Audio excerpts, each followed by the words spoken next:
Powered by Riverside FM.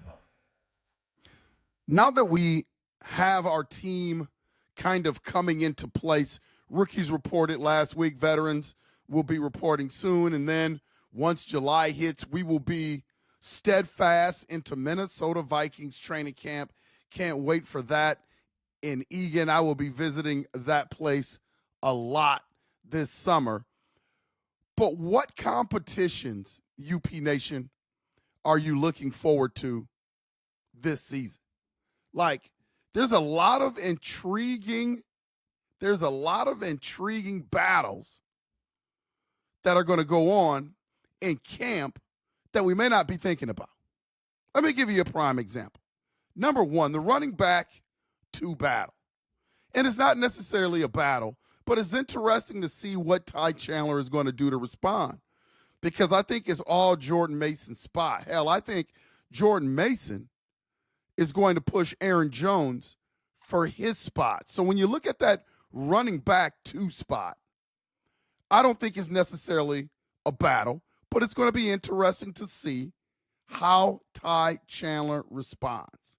I think Jordan Mason's going to eat him up just because I like the way that guy runs the football. I've mentioned plenty of times that he runs angry, UP Nation.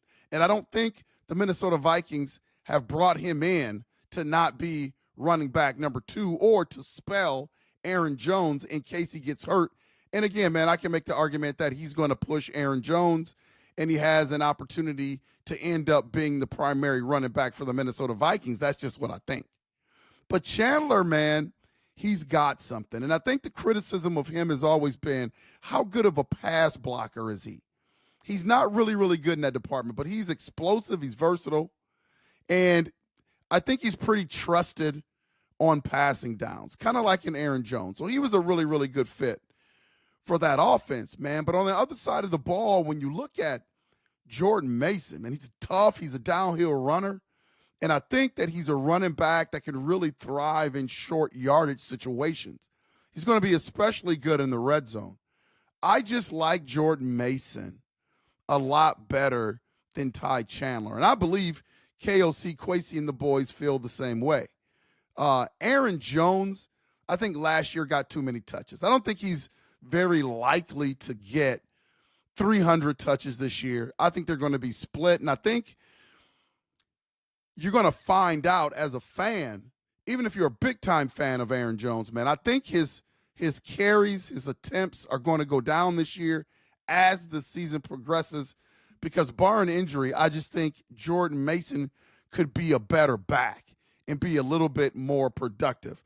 But I like the 2-headed monster that the Minnesota Vikings have in their backfield with Jones and Mason. It's just interesting to see how a Ty Chandler is going to respond and what that battle is going to look like in training camp. I believe that Ty Chandler may make the roster, but I also believe that there's a possibility he could be cut. The second battle in camp, man, that's going to be interesting to watch is Mekhi Blackmon coming back from that ACL injury. We mentioned that he's one of those corners that has to step up this year. There are those expectations. I think he's the one quarterback, the one cornerback that the Minnesota Vikings drafted that could be something. Unfortunately, he got injured last year, but he's coming into camp fully healthy. I want to see his battle with Dwight McGlothern. Like, what does that CB battle look like? Blackmon has the experience, but his play has kind of been up and down when he was practicing, and then he missed a good portion of the season. McGlothern has that Flores-type style, long, aggressive, instinctual, can play on an island. I thought he would get a little bit more time last year, but since some of those veteran cornerbacks have moved on to either different places or have not been re-signed, I think that opens the door for Dwight McGlothern. But I think the expectations is for Mekhi Blackmon to come back and be very productive as well. So keep an eye on that battle in training camp. Who gets the nod here?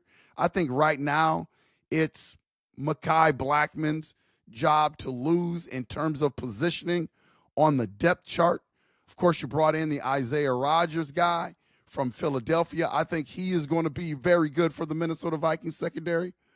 But watch the battle between Mekhi Blackmon and Dwight McGlothern. I think it's going to be intriguing and interesting to watch because you never know, man, about those ACL injuries. And I think Dwight McGlothern is a hungry pup in purple.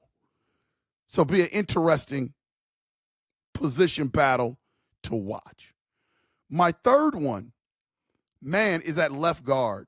Blake Brandel and Donovan Jackson. And again, I'm just intrigued to see how people respond. Like right now, if I had to pick, of course, Donovan Jackson is left guard number one.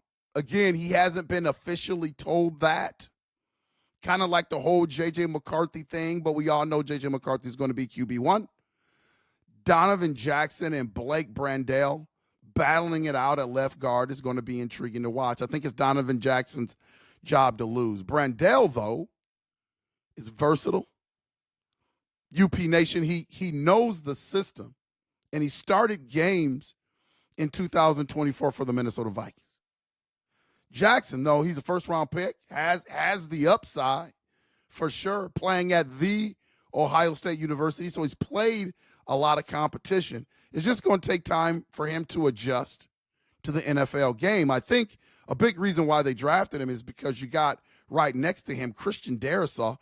We don't know how he's going to come back from his ACL, when he's going to be ready, how quickly he'll be ready. So they've got an insurance policy with Donovan Jackson. But when you get Christian Darrisaw back, who's your franchise left tackle, what does that left guard competition look like? That is going to be interesting to watch. I think Donovan Jackson is going to win it. I have no doubt. I've watched this kid play every college down with the Ohio State Buckeyes, being an Ohio State Buckeye fan.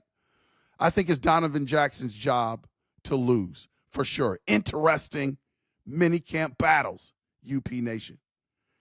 And then you got the wide receiver battle. Man, there are so many wide receivers that are going to battle it out for the Minnesota Vikings. I think it's going to be the funnest battle in training camp to watch. You know, last year was all about J.J. McCarthy and Sam Darnold, who was going to win that battle.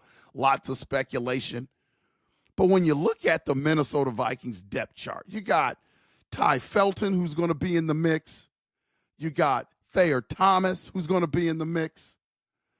I mean, you got Rondale Moore, who's going to be in the mix. I mean, Ty Felton, Jalen Naylor is going to be in the mix. So the battle at the wide receiver spot, man, is going to be intriguing. Naylor, his bugaboo has always been health. Although he was way more productive last year, stayed pretty healthy last year. It's going to be interesting to see with all these new faces in the wide receiver room what shakes out. Felton is a wild card at rookie, multi-talented, explosive. He can play inside and out. It's going to be interesting to watch. That wide receiver battle is going to be the funnest battle in camp because it's all about who J.J. McCarthy gets really comfortable with. UP Nation, every quarterback has their favorite targets. Like, they're not supposed to say it, but there are wide receivers that stick with quarterbacks rather than others. And it's interesting to see how those dynamics unfold. I think it's going to be the same way with the Minnesota Vikings training camp in terms of that wide receiver battle. Man, these are just some of the battles that I am interested in watching. I know training camp is a long ways away. We still have a couple of months, but as the team continues to develop, players continue to get signed. It's going to be interesting to see. Like, we focused on the offensive side of the ball today. We'll start to focus really on the defensive side of the ball. Look at some of those battles at every position. But right now, when you look at the four battles, man, that I just talked about today, it's going to be fun to watch. You got the Ty Chandler, Jordan Mason battle. You got the Mekhi Blackmon, Dwight McGlothern battle. You got the battle at left guard, Blake Brandel, Donovan Jackson. And then you got the whole wide receiver room. I mean, training camps are where the jobs are won, UP Nation. Reputations are made. Careers are launched. I mean, if you're not paying attention to these 4 battles, you're missing where all the real drama starts in Minnesota Vikings training camp, in my opinion. Drop your predictions below. Like, who's going to rise? Who's going to get cut? Let's continue to talk about it up until training camp. Man, I'm excited. This has been Unconventional Playbook. Please hit that like and subscribe button. And as always, thank you for your support, and I will make sure to see you when we see you. Skol!